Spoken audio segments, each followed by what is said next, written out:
সুপ্রিয় শিক্ষার্থী, তোমরা কেমন আছো? আশা করি তোমরা সবাই ভালো আছো। তোমরা যেখানে আছো সবাই নিরাপদে আছো এবং নিরাপদে থাকার চেষ্টা করো। আজ আমি অ্যাসাইনমেন্ট ভিত্তিক পাঠদানে তোমাদেরকে স্বাগত জানাচ্ছি। আমি সবুজ বরণ বিশ্বাস, সহকারী শিক্ষক, নজরুল শিক্ষালয়, মগবাজার, ঢাকা। তো তোমরা আজ চলে এসো আমাদের অ্যাসাইনমেন্ট ভিত্তিক ক্লাসে। যে এখানে আমরা আজ কৃষি শিক্ষা নিয়ে আলোচনা করছি। তো কৃষি শিক্ষা অষ্টম শ্রেণী কৃষি শিক্ষা নিয়ে আলোচনা করছি। তো প্রথমত চলে আসি আমরা আমাদের সেই প্রথম অধ্যায়, অর্থাৎ অধ্যায়ের শিরোনাম। যে প্রথম অধ্যায় আছে কি, যে বাংলাদেশের কৃষি ও আন্তর্জাতিক প্রেক্ষাপট। বাংলাদেশের কৃষি ও আন্তর্জাতিক প্রেক্ষাপট। তো এর উপর ভিত্তি করে আজ আমাদের পাঠদান। তো প্রথমত আমরা এই অধ্যায় কি নিয়ে আমরা আলোচনা করছি। তো প্রথমত আমরা পাচ্ছি যে আন্তর্জাতিক বিষয় যেটা আছে, যে কৃষিতে বিজ্ঞানীদের অবদান প্রথমত। দ্বিতীয়ত বাংলাদেশের মানুষের জীবন, সংস্কৃতি এবং কৃষির আধুনিকায়ন। বিশ্বের বিভিন্ন দেশের কৃষিজ যন্ত্রপাতি, এশীয় ও বিশ্ব প্রেক্ষাপটে বাংলাদেশের কৃষির তুলনা। বাংলাদেশ ও ভারত ফসলের মৌসুম নির্ভরশীলতা কাটিয়ে ওঠা। তো এর উপর ভিত্তি করে আজ আমাদের অ্যাসাইনমেন্ট যেটা আসছে, আমরা এখন সেই অ্যাসাইনমেন্টটা নিয়ে আলোচনা করব। তো তোমরা সবাই সেটা মনোযোগ দেখো। আর আজ আমাদের যে নির্ধারিত যে কাজ আছে, যে অ্যাসাইনমেন্ট বা নির্ধারিত কাজ আছে, সেই নির্ধারিত কাজটা নিয়ে এখন আমি তোমাদের একটু পড়ে শোনাই। তারপরে তার উপর ভিত্তি করে কিভাবে ক্লাসগুলো হবে সেটা তোমাদের আলোচনা করছি। তো অ্যাসাইনমেন্ট বা নির্ধারিত কাজ। রুমির বাবা একজন কৃষি বিজ্ঞানী। তিনি মিষ্টি ও উচ্চ ফলনশীল আমের একটি জাত উদ্ভাবন করেন, যা বাড়ি 4 নামে মাঠ পর্যায়ে সফলভাবে উৎপাদিত হচ্ছে। গত 16ই ডিসেম্বর 2020 সালে গণপ্রজাতন্ত্রী বাংলাদেশ সরকারের মাননীয় প্রধানমন্ত্রী শেখ হাসিনা তার এই অবদানের জন্য তাকে রাষ্ট্রপতি পদক প্রদান করে সম্মানিত করেন। রুমির বাবার এমন সম্মান প্রাপ্তির পিছনে নিম্নলিখিত বিষয়গুলো যে আলোড়ন সৃষ্টি করেছে, সে ব্যাপারে তোমার সুচিন্তিত মতামত উল্লেখ করো। তো এর উপর ভিত্তি করে আমাদের যে প্রশ্নগুলো আসছে, আমরা তার উপর ধারাবাহিকভাবে এখন আলোচনা করব। প্রথম প্রশ্ন আসছে যে ধান, পাট, গম, আখ, চাষযোগ্য কই মাছ, মিষ্টি জাতের আম, মাল্টা ইত্যাদি উদ্ভাবনে কাদের নিরলস পরিশ্রম ও গবেষণার অবদান রয়েছে। তারপরে আসছে যে এই প্রশ্নের উত্তর হবে তোমাদের যে সাধারণত আমাদের কৃষি বিজ্ঞানী যারা আছে, এই কৃষি বিজ্ঞানীদেরই নিরলস পরিশ্রম রয়েছে। তাহলে প্রথমটির উত্তর হবে আমাদের কৃষি বিজ্ঞানীরা। দ্বিতীয়ত হচ্ছে যে কোন কোন প্রতিষ্ঠান গবেষণার মাধ্যমে এসব নতুন জাত উদ্ভাবন করেছেন। তো আমরা এখন সে বিষয় নিয়ে আলোচনা করব। তবে তোমরা সরাসরি প্রশ্নের উত্তরগুলো পাবে না, তোমাদেরকে একটু পড়তে হবে। আমরা যদি সরাসরি প্রশ্নের উত্তরগুলো বলে দিই তাহলে সেটা ভালো হবে না। এই জন্য বলছি, দেখো প্রথমে আমরা আনছি যে বাংলাদেশের মানুষের জীবন, সংস্কৃতি এবং কৃষির আধুনিকায়ন। আমরা যদি এটার উপর ভিত্তি করি তাহলে আমাদের দ্বিতীয় প্রশ্নের উত্তরটা আমরা কিছুটা পেয়ে যাব, এখান থেকে তৈরি করা যাবে। তো সৃজনশীলতা তোমাদের যেহেতু দরকার, সেহেতু তোমাদের এটা অবশ্যই নিজেদের পড়তে হবে। তোমরা যদি মোবাইল কিংবা ইন্টারনেটের মাধ্যমে এটা দেখে দেখে লেখার চেষ্টা করো, তাহলে সেটা তোমাদের নিজেদের কোনো কিছু হবে না, এটা নকল হয়ে যাবে, অতএব অনুকরণীয় হয়ে যাবে। এই জন্য তোমাদের নিজের থেকে কিছু তৈরি করতে হবে। সেই জন্য তোমাদের রিডিংটা যে জায়গায় এই প্রশ্নগুলোর উত্তর পাওয়া যাবে, সেইখানগুলো আমি তোমাদেরকে দেখাচ্ছি, তোমরা সেগুলো একটু দেখার চেষ্টা করো এবং নিজেরা প্রশ্নগুলোর উত্তর তৈরি করার চেষ্টা করবে।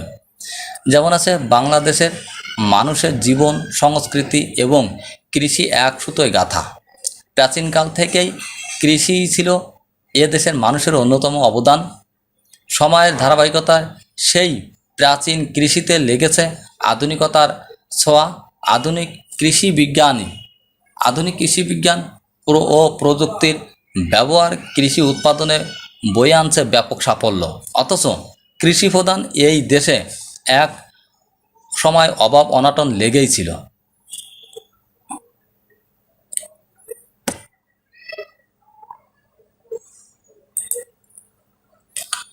এছাড়া এছাড়াও দ্বিতীয় বিশ্বযুদ্ধকালে সংগঠিত দুর্ভিক্ষ সমগ্র বাংলাদেশে গ্রাস করেছিল। জাপানি সেনাদের হাতে ধরা পড়ার ভয়ে ব্রিটিশ সরকার বাংলা ও আসামের খাদ্য গুদামে খাদ্যশস্য হয় পশ্চিমে স্থানান্তর করেছিল, নয় ধ্বংস করেছিল। দুর্বিষহ দুর্ভিক্ষে শুধু পূর্ব বাংলায় লক্ষ লক্ষ মানুষ মারা যায়। মহাযুদ্ধে দুর্বল হয়ে পড়লেও ওই সময় ব্রিটিশ সরকার একটি যুগান্তকারী সিদ্ধান্ত নেয়। আসাম ও বাংলার জন্য ঢাকা শেরে বাংলা নগরে একটি কৃষি ইনস্টিটিউট, কুমিল্লায় একটি ভেটেরিনারি কলেজ ও ঢাকা বিশ্ববিদ্যালয়ে কৃষি অনুষদ খুলে ডিগ্রি পর্যায়ে কৃষি শিক্ষা চালুর ব্যবস্থা করা হয়। পাশাপাশি কৃষি বিজ্ঞান নামে একটি বিশেষায়িত দপ্তর চালু করা হয়। এতে তাৎক্ষণিকভাবে দুর্ভিক্ষাবস্থায় উন্নতি না হলেও বাংলাদেশের কৃষির আধুনিকায়নের যাত্রা শুরু হয়। পাকিস্তান আমলে 1961 সালে একটি কৃষি বিশ্ববিদ্যালয় স্থাপন করা হয়। এদের নির্দেশনায় তৃণমূল পর্যায়ে কাজ করার দক্ষতা মাঠ কর্মী তৈরি করতে কৃষি সম্প্রসারণ, কৃষি ট্রেনিং ইনস্টিটিউট ও পশু চিকিৎসা ট্রেনিং ইনস্টিটিউট AETI এবং VTI স্থাপন করা হয়। প্রায় প্রতিটি জেলায় সরকারি কৃষি ফার্ম, পোলট্রি ফার্ম এবং কোথাও কোথাও ডেইরি ফার্ম চালু হয়ে প্রদর্শনী খামার হিসেবে পাট, আখ, চা ইত্যাদি অর্থকরী ফসলের বিষয়ে গবেষণার জন্য একক গবেষণা ইনস্টিটিউট যথাক্রমে ঢাকা ঈশ্বরদী ও শ্রীমঙ্গলে স্থাপিত হয়। গাজীপুরে কৃষি গবেষণা ও ধান গবেষণা ইনস্টিটিউট স্থাপন করা হয়। এই সকল আয়োজনের ফলে পূর্ব বাংলায় কৃষির আধুনিকায়ন শুরু হয় গত শতকের 60-এর দশকে। প্রধান কৃষি ফসল ধানের ক্ষেত্রে এর প্রভাব সবচাইতে বেশি দেখা যায়। বিভিন্ন স্বাদগন্ধের কম ফলনশীল স্থানীয় ধানের পরিবর্তে উচ্চ ফলনশীল বিরি ধানের চাষ শুরু করা হয়। এগুলো চাষের জন্য সার, সেচ ও অন্যান্য পরিচর্যার জন্য আধুনিক যন্ত্রপাতির চাহিদা কৃষিতে বাড়তে থাকে। ফলে উৎপাদন ব্যয় ক্রমাগত বাড়তে থাকে। দরিদ্র কৃষকরা হয় ক্ষেত মজুরে পরিণত হন, না হয় ভিটে মাটি ছেড়ে শহরে পাড়ি জমায় নতুন পেশার খোঁজে। এ সময় উন্নত জাতের মুরগি, হাঁস ও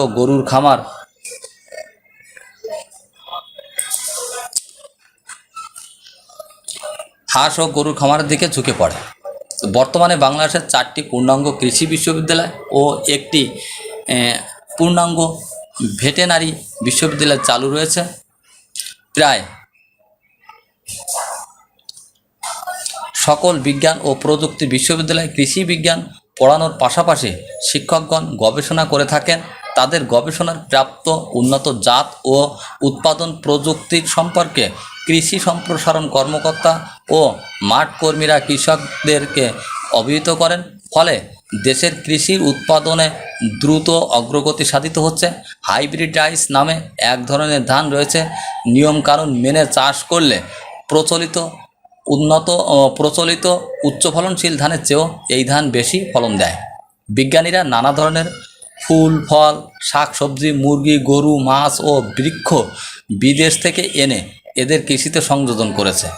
এগুলোর সাথে সংকরায়ন করে দেশীয় পরিবেশ সহনীয় নতুন জাত উদ্ভাবন করেছেন। সেগুলো এদেশের কৃষিকে এগিয়ে নিয়ে যাচ্ছে। কৃষি উৎপাদনের এই অগ্রগতি গ্রামীণ মানুষের জীবনযাত্রায় পরিবর্তন এনেছে। কৃষিকাজে যন্ত্রের ব্যবহার বেড়েছে, উৎপাদন বৈচিত্র্য বেড়েছে, সেই সাথে প্রতিযোগিতাও বেড়েছে। একই সাথে বেড়েছে পুঁজির ব্যবহার। মাছ, মুরগি ও ডিম উৎপাদন প্রায় শিল্পের পর্যায়ে পৌঁছে গেছে। আলোচনার পরিপ্রেক্ষিতে আমরা জানতে পারছি যে কোন কোন প্রতিষ্ঠানের গবেষণার মাধ্যমে এসব নতুন জাত উদ্ভাবন করেছেন। তো প্রতিষ্ঠানগুলোর নাম এখানে আছে এবং সেক্ষেত্রে তোমরা এখান থেকে বেছে এগুলো লেখার চেষ্টা করবে। এর পরবর্তীতে যেটা আমরা নিয়ে আসছি সেটা তোমাদের পরবর্তী প্রশ্ন হচ্ছে ধান গবেষণা প্রতিষ্ঠান BRRI থেকে ধানের কোন কোন জাত উদ্ভাবন করেছেন। তো আমরা এখন সে বিষয় নিয়ে আলোচনা করব। এর মধ্যে আমরা দেখি যে বাংলাদেশ ও চীন সম্পর্কে একটু আলোচনা করি। বাংলাদেশের তুলনায় চীন কৃষিতে অনেক উন্নত। অনেক ক্ষেত্রেই কৃষিজাত উৎপাদনে চীন বাংলাদেশ থেকে এগিয়ে আছে। ধানের বংশগতি পরিবর্তন এমনভাবে ঘটাতে সক্ষম হয়েছে যে চীন অধিকাংশ ধানের জাত আর মৌসুম নির্ভরশীল নেই। এই জাতগুলোর পূর্বে প্রচলিত জাতগুলোর চেয়ে হেক্টর প্রতি 7 গুণ পর্যন্ত ফলন দিচ্ছে। চীনের ধান গবেষকগণ দাবি করেছেন আগামী প্রজন্মের ধান জাতগুলোর এখনকার চাইতে দ্বিগুণ উৎপাদন দেবে। এই সুপার হাইব্রিড ধানের একটি বড় ধরনের অসুবিধা হলো এই সকল অত্যাধুনিক ধানের বীজ সংরক্ষণ করা যায় না। এক প্রজন্মেই বীজের গুণাগুণ শেষ হয়ে যায়। চীনের বর্তমান আর্থসামাজিক ব্যবস্থার সঙ্গে এই সব ফসল হয়তো সহায়ক, কিন্তু বাংলাদেশের ক্ষেত্রে সমস্যা আছে। কারণ ঐতিহ্যগতভাবে ধান বীজের জন্য বাংলাদেশের চাষিদের বীজ ব্যবসায়ীদের মুখাপেক্ষী না হলেও চলে, কেননা দেশের মোট ব্যবহৃত ধান বীজের অন্তত 85% চাষিরা নিজেরাই সংরক্ষণ ও ব্যবহার করে। বাংলাদেশ ধান গবেষণা ইনস্টিটিউট অর্থাৎ Bangladesh rice research institute BRRI এ পর্যন্ত যতগুলো উচ্চ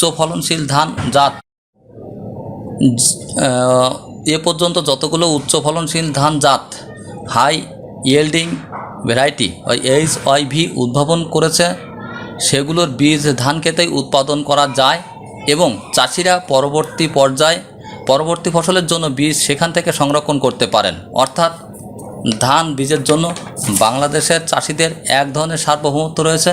অবশ্য বাংলাদেশের কৃষি বিশ্ববিদ্যালয় ও বাংলাদেশ ধান গবেষণা ইনস্টিটিউট সুপার হাইব্রিড ধান উৎপাদনের জন্য জোর গবেষণা চালাচ্ছে।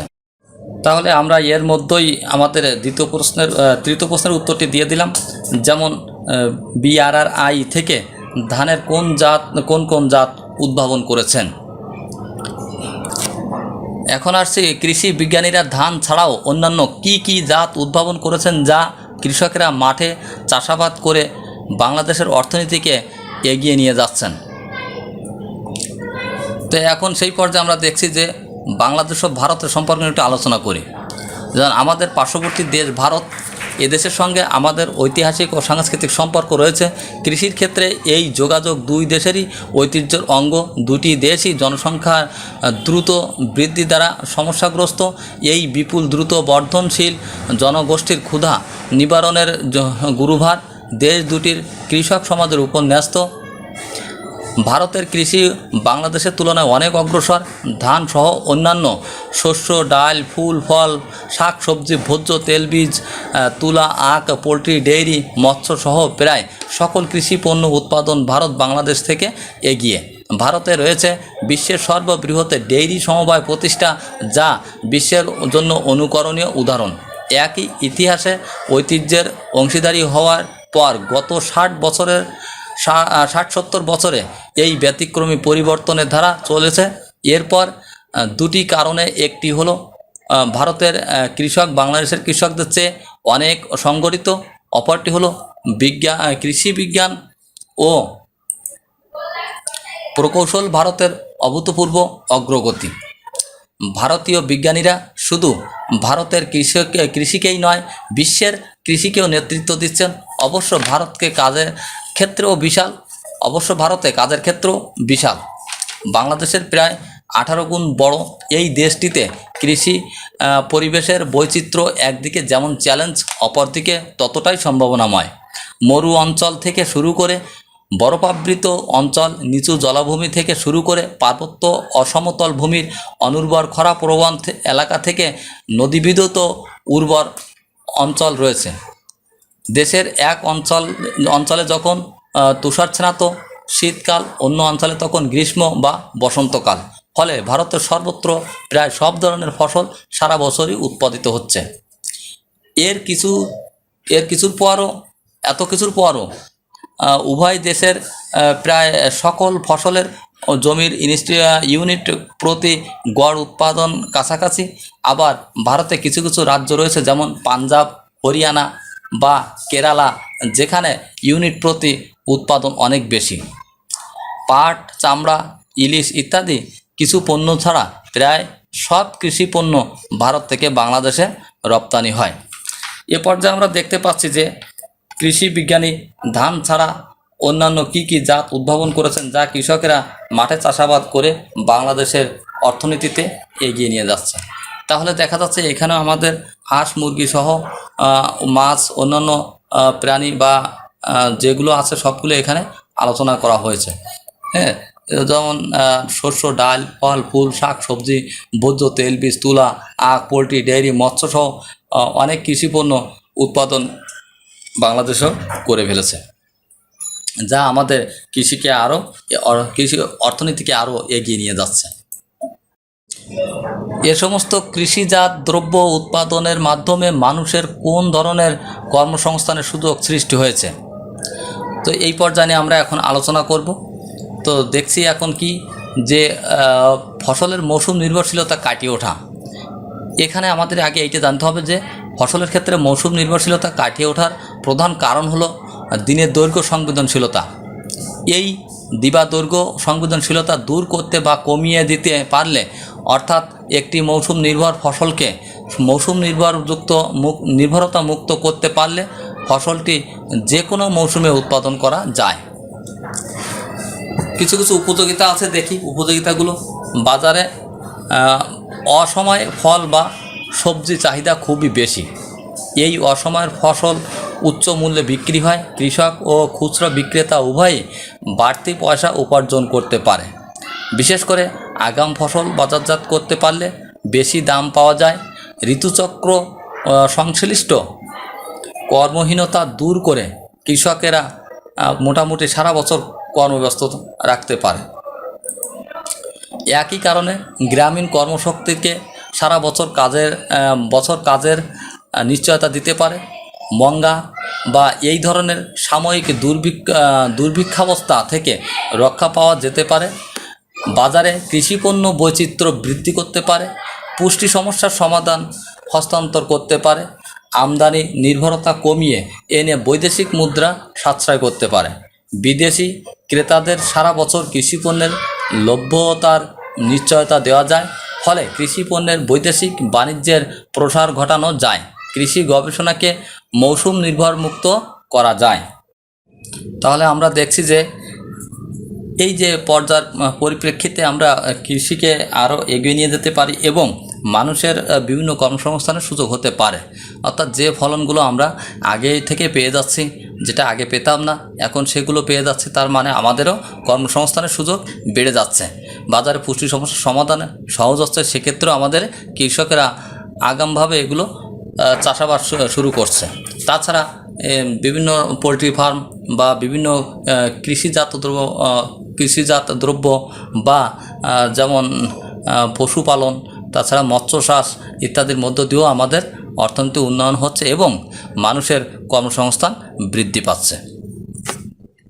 এর পরবর্তীতে আমরা আসছি যে কিছু আলোচনা নিয়ে, যেমন ফসলের মৌসুম নির্ভরশীল কাটিয়ে ওঠার বিভিন্ন কৌশল। কী কৌশল আছে? অর্থাৎ ফসল উৎপাদনে কৃত্রিম পরিবেশ সৃষ্টি।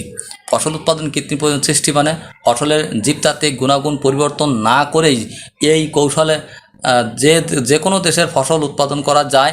এক্ষেত্রে উন্মুক্ত মাঠে বা উদ্যানে না করে গ্রিন হাউসে কাঙ্ক্ষিত ফসল উৎপাদন করা যায়। অর্থাৎ বদ্ধ ঘরে কৃত্রিম উপায়ে পর্যাপ্ত আলো, উত্তাপ, বায়ু ইত্যাদি আর্দ্রতা সহ পরিবেশগত যাবতীয় উপাদান সম্পূর্ণ নিয়ন্ত্রণের ব্যবস্থা করা হয়। পাশাপাশি প্রত্যেকের উদ্ভিদের জন্য প্রয়োজনীয় সুষম পুষ্টি সরবরাহ করার যথাযথ ব্যবস্থা করা হয়। এই কৌশল বাস্তবায়নের প্রথম শর্ত হলো ফসলের পরিবেশ ও পুষ্টি সম্পর্কে বিস্তারিত তথ্য জানা। দ্বিতীয় শর্ত হলো প্রয়োজনীয় পরিবেশ সৃষ্টি ও পুষ্টি সরবরাহ যান্ত্রিক ব্যবস্থা স্থাপন ও পরিচালনা। তৃতীয় গুরুত্বপূর্ণ শর্ত হলো নিরবিচ্ছিন্ন বিদ্যুৎ সরবরাহ। এই পদ্ধতিতে যে কোনো ফসল উৎপাদন সম্ভব হলেও উৎপাদন ব্যয় অনেক বেশি।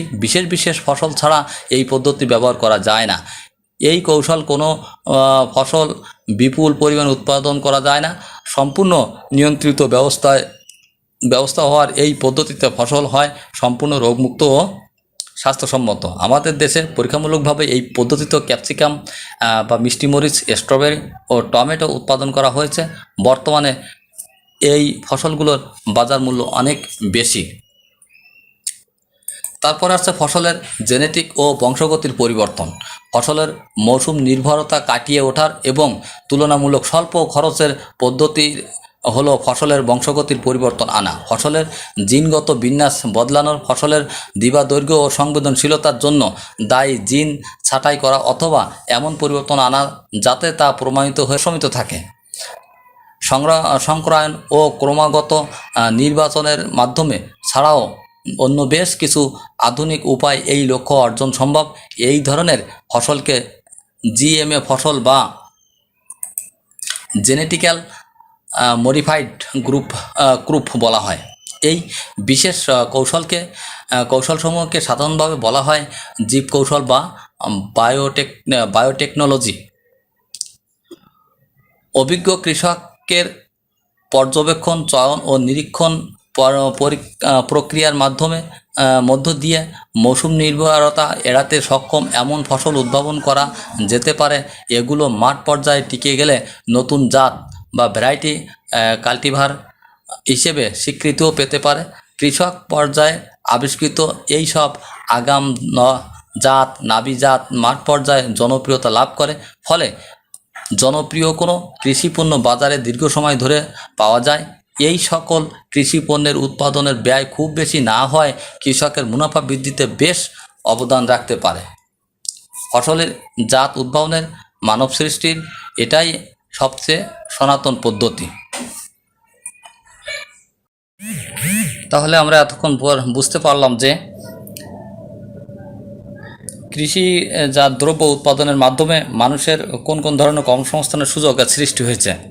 অর্থাৎ যারা যে মৌসুমিতে ফসল ফলাতো, মৌসুমি নির্ভর না হয়ে এখন যে কোনো মৌসুমিতে ফসল ফলানো সম্ভব হচ্ছে আধুনিক পদ্ধতিতে, সেটাও আমাদের কর্মসংস্থানের সুযোগ বৃদ্ধি পেয়েছে।